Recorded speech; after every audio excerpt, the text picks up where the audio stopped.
menikah diriku. Sudah hampir umur 16 tahun, namun masih dalam keadaan yang miris seperti ini.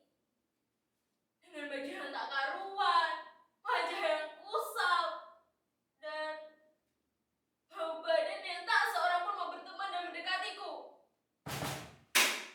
Seharusnya di umurku yang sekarang ini, aku berpakaian putih, memakai rok berwarna abu-abu, memangku sebuah tas, dan tentunya mengenakan sepatu yang bagus. Sudah tidak bisa bersekolah, ditinggal ibu pergi, dan sekarang nasibku hanya sebagai seorang pemulung. Apakah tidak ada orang di luar sana yang mempedulikan kehidupanku yang miris seperti ini? Mengapa mereka hanya memikirkan dirinya sendiri?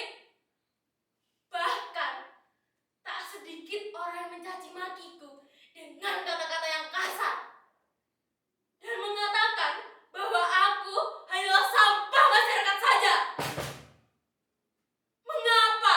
Mengapa dunia terasa tak adil bagiku? Semuanya tak pernah memedulikan aku. Aku hanya sendiri dalam kegelapan. Aku terkurung, aku dicekam, dan aku dikekang. Aku takut sebias cahaya menyinariku, bermain-main di atas kepala dan memaksaku untuk masuk ke dunia entah berantak itu. Mengapa?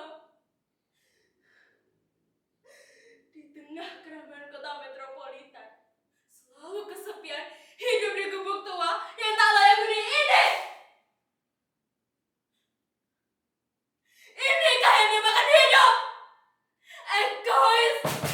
Dunia ini memaksaku untuk bekerja. Padahal seharusnya orang seusiaku hanya menuntut ilmu untuk menggapai cita-cita.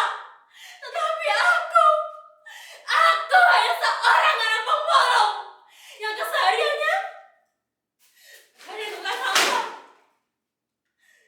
Ya, tapi apa daya? Memang inilah kehidupanku saat ini. Apa kalian tahu? Banyak anak sekolah yang lewat di depanku. Bahkan di depanku. Mereka, bukankah mereka di saat seperti ini menuntut ilmu di gedung besar itu? Tapi mengapa? Mengapa mereka hanya berjalan-jalan, tertawa, seakan mereka tidak memiliki beban? Sakit hati ini. Sakit. Miris. Tentu saja miris hati ini. Melihat generasi penerus bangsa yang seperti itu.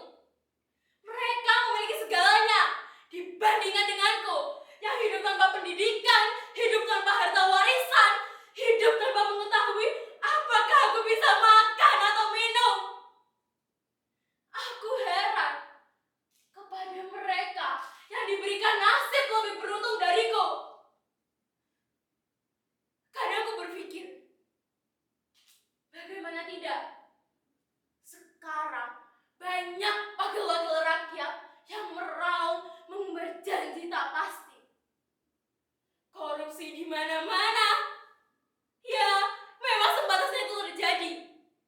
Mengingat banyak anak bangsa yang moralnya merosot. Bagaimana mungkin orang-orang seperti itu bisa membangun negeri yang indah ini?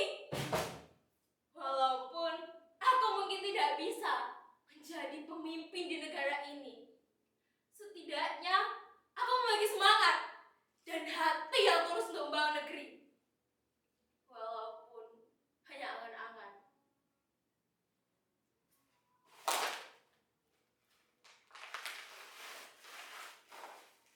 Terakhir, ayahku pernah berkata kepadaku,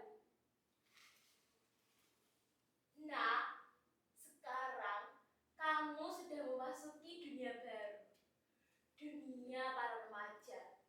Akan banyak hal yang kamu tahui. Ini di mana kamu menentukan masa depanmu. Walaupun kamu tidak sekolah dan bergaul seperti anak remaja yang lain, tetapi jika hati dan pikiranmu tulus untuk menggapai cita-citamu, kamu bisa menggapainya. Lalu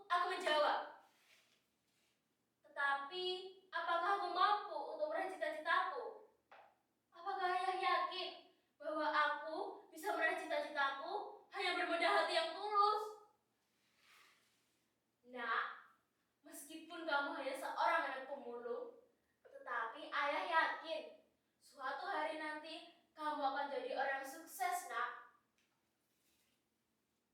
Begitu ucapnya. Ya, gitu kata ayahku.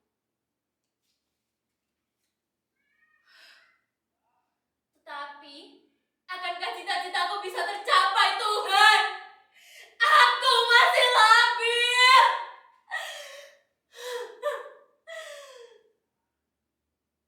Kadang aku berpikir, apakah jiwaku harus terus melayang di tengah gelapnya dunia, mengadu nasib sendiri yang tidak tahu di mana ibuku berada?